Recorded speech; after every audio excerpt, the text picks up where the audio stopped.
Have you ever wondered why women have been painting their faces for more than 5,000 years?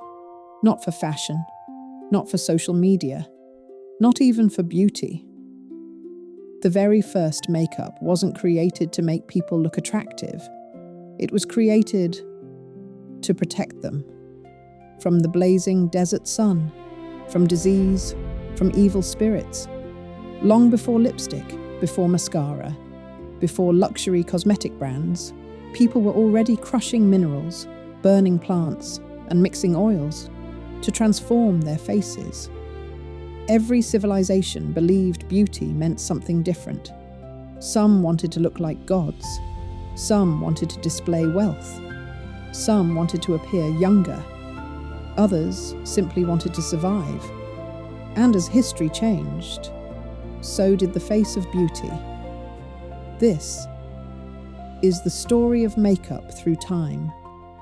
Our journey begins in ancient Egypt, around 5,000 years ago. If you imagine Egyptian makeup as nothing more than dramatic black eyeliner, you're only seeing half the story. The famous black lines around the eyes, called kohl, weren't simply decoration. They were believed to protect the eyes from infection, reduce the harsh desert sunlight, and even ward off evil spirits. Men wore it. Women wore it. Children wore it. Even pharaohs were buried with it. Green eye shadow was equally important. It came from crushed malachite, a bright green copper mineral. To the Egyptians, green represented life, renewal, and divine protection. Perfumed oils covered the skin, not only because they smelled pleasant, but because they protected the body from the dry desert climate.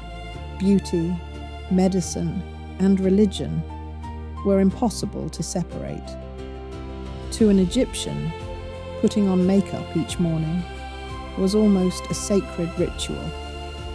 Far to the east, between the Tigris and Euphrates rivers, another civilization was creating its own version of beauty, Mesopotamia. The Sumerians, Babylonians, and Assyrians also loved cosmetics. They lined their eyes using black antimony paste, burned fragrant woods, covered themselves with scented oils. Incense drifted through temples, palaces, and homes. Color itself carried meaning. Makeup wasn't simply worn for appearance. It connected people to the gods. Some of the earliest cosmetic containers ever discovered came from Mesopotamian tombs. Thousands of years later, they still contain traces of ancient pigments. Already, makeup had become something every great civilization seemed to invent independently. Then, in ancient India, beauty became something even deeper. It became part of health. According to Ayurveda, the traditional Indian system of medicine, beautiful skin reflected a healthy body. Turmeric, sandalwood, sesame oil, rose water. Natural ingredients weren't luxury products, they were everyday skincare. Dark kajal surrounded the eyes, not only to enhance beauty, but also to protect them. Meanwhile, bright red kumkum appeared on the forehead. Today we often recognize it as the bindi, but historically, it represented spirituality, identity, and for many women, marriage itself. Henna decorated hands and feet, especially during weddings. Beauty wasn't something artificial. It was believed to flow naturally from balance, health, and harmony. Across Asia, another beauty ideal was quietly taking shape: ancient China. Here, beauty wasn't defined by dark eyes. It was defined by pale skin. The lighter your complexion, the higher your status appeared. Because pale skin meant you didn't spend your life working beneath the sun. Women used rice powders, lead-based whitening creams, and delicate blushes. Eyebrows became works of art, sometimes thin, sometimes curved like willow leaves. Even fingernails became symbols of rank. More than 3,000 years ago, Chinese nobility stained their nails with mixtures of beeswax, egg whites, gelatin, and flower pigments. Certain colors were reserved exclusively for royalty. Beauty had become a language of social class. By now, makeup was no longer just protection or religion. It had become power. And that idea was about to spread westward, changing the face of Europe forever. When beauty reached ancient Greece, everything became simpler. The Greeks admired harmony above all else. To them, the perfect face wasn't dramatic. It was balanced, natural, symmetrical. Heavy makeup was often associated with actresses or courtesans. Respectable women usually preferred a softer appearance. A little white powder, a touch of red on the cheeks, darkened eyebrows. Nothing more. Beauty wasn't supposed to look artificial. It was supposed to look effortless. The Romans inherited many Greek ideals, but they embraced luxury on an entirely different scale. As the Roman Empire grew richer, so did its cosmetics. Imported perfumes arrived from Arabia. Exotic pigments traveled across trade routes. Women experimented with skin creams, rouges, hair dyes, and scented oils. Some even used crocodile dung in facial preparations. Others whitened their skin with lead-based powders, unaware that the very cosmetics making them beautiful were slowly poisoning them. For Rome's elite, makeup became another way to display wealth. The rarer the ingredients, the greater the status. For thousands of years, makeup had been used for protection, religion, and social status. But during the Renaissance, it became something different. It became fashion. As Europe rediscovered classical art, artists celebrated flawless skin, balanced features, and youthful beauty. The human face itself became a masterpiece. Royal courts quickly embraced these ideals. One woman came to define beauty across an entire continent, Queen Elizabeth I. After surviving smallpox, she famously concealed her facial scars beneath thick white makeup. Her pale complexion became the image of elegance, power, and nobility. Women across Europe rushed to imitate her. There was only one problem. Many of these whitening cosmetics contained lead. At first, they created smooth porcelain skin. Over time, they damaged the skin, thinned the hair, and slowly poisoned the body. Yet fashion often proved stronger than fear. Many women simply covered the damage with another layer of makeup. Beauty had become something people were willing to suffer for. By the 17th and 18th centuries, Europe's royal courts transformed makeup into a spectacle. Nowhere was this more obvious than at the Palace of Versailles. Faces were coated in white powder, cheeks glowed with bright red rouge, beauty patches, known as mouches, decorated the skin. Originally used to hide blemishes, they soon became fashionable accessories, placed near the lips, eyes, or cheeks. For the first time, makeup was no longer simply enhancing beauty. It was announcing wealth, status, and sophistication. Even men joined the trend. Powdered wigs, perfumes, and cosmetics became essential parts of aristocratic life. Appearance had become a language of power, but fashion often follows history. When the French Revolution erupted in 1789, the extravagant look of the royal court quickly fell out of favor.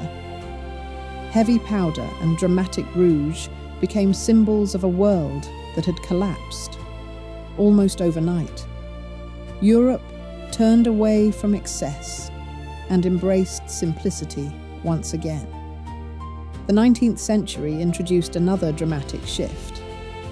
During the Victorian era, beauty became quieter, more restrained, and more private.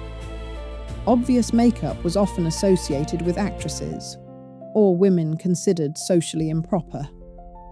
A respectable woman was expected to appear naturally beautiful.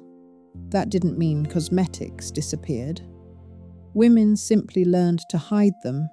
A little rice powder, a touch of colour on the lips, homemade skin creams.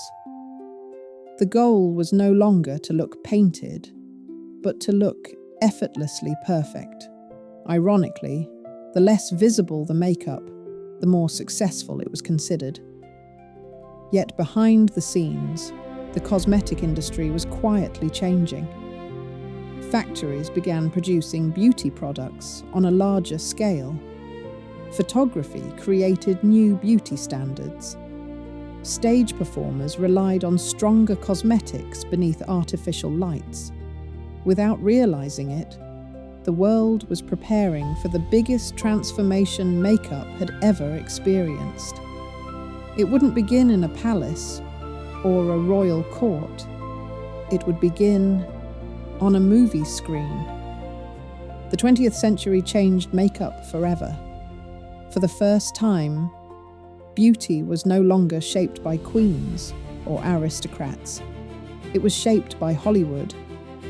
Early film cameras struggled to capture facial details.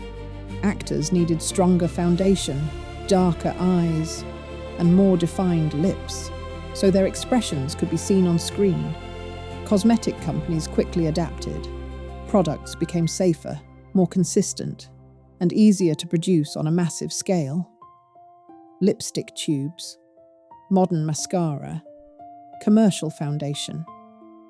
What had once belonged mainly to the wealthy was suddenly available to ordinary people, and with every new movie, millions copied the faces they admired. Beauty was no longer local, it had become global. As the decades passed, makeup evolved alongside popular culture. The bold flapper look of the 1920s challenged Victorian restraint. Hollywood glamour defined the 1930s and 40s. Winged eyeliner and red lipstick became icons of the 1950s. The dramatic eyes of the 1960s. The natural look of the 1970s. The bold colours of the 1980s. And the minimalist styles of the 1990s. Each reflected the spirit of its generation. For the first time in history, beauty trends no longer lasted centuries. They changed every decade, sometimes every season. Then came the internet, and beauty changed faster than ever before. Social media turned millions of ordinary people into beauty influencers. New techniques spread across the world almost overnight. Contouring, baking, gradient lips, glass skin. The transformation itself became entertainment. People no longer watched only the finished result. They watched the entire process. At the same time, South Korea introduced a different vision of beauty. K-beauty shifted the focus from heavy coverage to healthy, hydrated, radiant skin. Products like cushion foundations, sheet masks, and lip tints became global bestsellers. For the first time in modern history, beauty trends were no longer flowing only from the West. Asia was now helping shape the world's definition of beauty, but the digital age also created a new challenge. Beauty filters could smooth skin, reshape noses, enlarge eyes, and redefine faces with a single tap. For thousands of years, makeup had tried to imitate beauty. Now, Beauty itself was being designed by algorithms. The line between cosmetics, photo editing, and aesthetic procedures became increasingly blurred. Yet at the same time, makeup became more personal than ever. It was no longer simply about fitting into one ideal. It became a way to express creativity, culture, identity, and individuality. 5,000 years ago, people painted their faces to protect themselves from the sun, disease, and unseen spirits. Later, makeup became a symbol of wealth, status, and power. Then it became fashion, an industry, and today, a form of self-expression. The products have changed, the techniques have evolved, but one thing has remained the same. Every generation has used makeup to shape not only how they looked, but how they wished to be seen. And perhaps that has always been the true purpose of makeup.